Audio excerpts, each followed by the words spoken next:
ज्वारीची किंवा बाजरीची काढणी सुरू असताना ज्वारीचे एक एक ताट तो शेतकरी असं उपटतो आणि हातामध्ये साचलेली जी ताटं असतात ती पाठीमागे ठेवतो. तो पेंडीच्या मापाचा जो रिकामा ढिगा असतो ना त्याला आळाशी म्हणतात. त्याच ढिगातली 3-4 ताटं घेऊन त्याला गुंडाळतात, त्याला आळा म्हणतात. बांधून झालं की त्याला पेंडी म्हणतात. अशा 5 पेंड्यांचा एक ढीग केला जातो, त्याला पाचुंदा म्हणतात. ते सगळे पाचुंदे बैलगाडीत किंवा ट्रॅक्टरमध्ये भरून खळ्यात आणलं जातं. नंतर त्या कणसाची खुडणी केली जाते. ती खुडणी करत असतानाचा प्रसंग आहे तो त्या कवितेमध्ये. शेवटच्या ओळी अशा आहेत त्या कवितेच्या की येता भरात जोंधळा बाप काढणी करतो, स्वतः राहून उपाशी पोट जगाचं भरतो, जातो आळाशी होऊन तरी आळा का तुटतो, भाळावरल्या घामाचा पानांना भाला फुटतो. फक्त ज्वारीच्या काढणीशी संबंध नाही. तुम्ही आज सगळे इथे आहात, कोणामुळे आहात? तुम्हाला कोणी पाठवलंय? आई वडिलांनी. आई वडिलांचं सगळ्यात मोठं स्वप्न काय असतं माहिती आहे की माझ्या मुलानं मोठं झालं पाहिजे, माझा परिसर हा तुमच्या नावानं ओळखला जावा, बरोबर.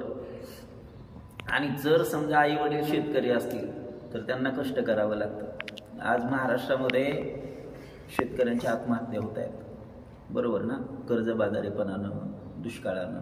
तर ते आत्महत्या करणारा शेतकरी आत्महत्या का करतो त्याच्यावरती भाष्य करणारी ही कविता आहे. खरं तर आत्महत्या का करतो ते पण सांगितलं आणि आत्महत्या करू नये म्हणून पण शेतकऱ्याला उमेद दिलेली या कवितेतून. कारण आत्महत्या करणे, एकदा जन्माला आलो की मृत्यू म्हणजे नैसर्गिक मृत्यू येईपर्यंत आपल्याला जगलं पाहिजे, बरोबर ना. आपली गंमतच अशी होते की सुरुवातीलाच आपली गडबड होते. जन्मापासून मृत्यूपर्यंतचं जे अंतर असतं ना त्याला आपण जीवन समजतो, पण ते जीवन नाही, ते आयुष्य. जन्म ते मृत्यूपर्यंतचं अंतर म्हणजे आयुष्य.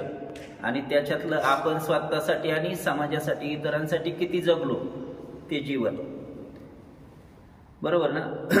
तर जन्मापासून मृत्यूपर्यंत नाही तर मृत्यूनंतर पर्यंतचा प्रवास म्हणजे ही आळाशी कविता आहे. एक प्रसंग सांगू का? कवितेत जन्म कसा झाला? एक 9वीची मुलगी होती, इयत्ता 9वीला, आणि तिला परीक्षेची फी भरायची होती 270 रुपये. आणि तिच्या वडिलांकडे 270 रुपये नव्हते. उद्या परीक्षा सुरू होणार आहे आणि आज प्रार्थना झाली, मुलं वर्गात गेल्याच्या नंतर हजेरी झाली आणि शिक्षकांनी विचारलं परीक्षेची फी कुणी भरली नाही. एकाच मुलीनं भरलेली नव्हती.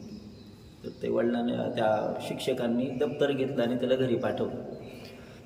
म्हटले 270 रुपये घेऊन ये, तर शाळेत ये, तर तुला अभ्यासाला आणि परीक्षेला बसता येईल. गंमत अशी झाली, मुलगी गेली. मुलीच्या वडिलांना जनावरं सोडली होती, चारायला घेऊन गेले होते. मुलगी रडत रडत रडत घरी गेली. तिने पाहिलं गोठा रिकामा आहे, दार लावलेलं आहे. वडील जिकडं जनावरं चारत होते ना तिकडे गेली ती मुलगी. आणि तिकडे गेल्याच्या नंतर वडिलांनी पाहिलं मुलगी तिकडून रडत येते. वडील इकडे एका झाडाखाली बसले होते. तिथनं ते उठले, दोघं गेले. वडील इकडून गेले, मुलगी तिकडून आली. मुलीनं मिठी मारली वडिलांना आणि रडायला लागली. म्हटली मला सरांनी पाठवलं आहे, 270 रुपये जर नाही दिले तर मला परीक्षेला बसता येणार नाही आणि माझ्या आयुष्यातलं 1 वर्ष वाया जाईल. वडिलांना एवढंच वाईट वाटलं की माझ्या मुलीच्या, माझ्या मुलाच्या, माझ्या लेकराच्या आयुष्यातलं 1 वर्ष मी बाप असून सुद्धा वाया जाणार आहे. त्यांनी सांगितलं, म्हटलं तू घरी जा, अभ्यास करत बस, मी संध्याकाळी येताना पैसे घेऊन येतो. वडिलांनी मोकळी सोडलेली जनावरं लिंबाच्या झाडाखाली बांधली आणि वडील शेजारच्या शेतामध्ये काम करणारे शेतमजुरांकडे गेले.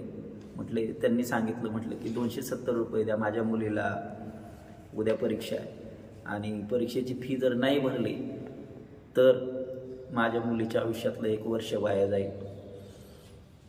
त्यांच्याकडे पैसे नव्हते. त्यांनी सांगितलं आमच्याकडे पैसे असते तर आम्ही शेतमजुरी करायला आलो असतो का. वडील परत पुढच्या शिवारात गेले. तिथल्या माणसांनी पैसे दिले नाही. वडील फिरत राहिले, एक शिवार, एक शिवार पुढं पुढं पुढं जात राहिले.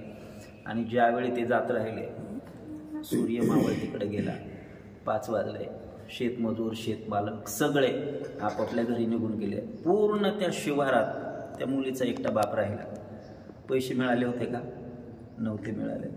वडील परत आले जनावरांपाशी. दिवस मावळायला लागला होता.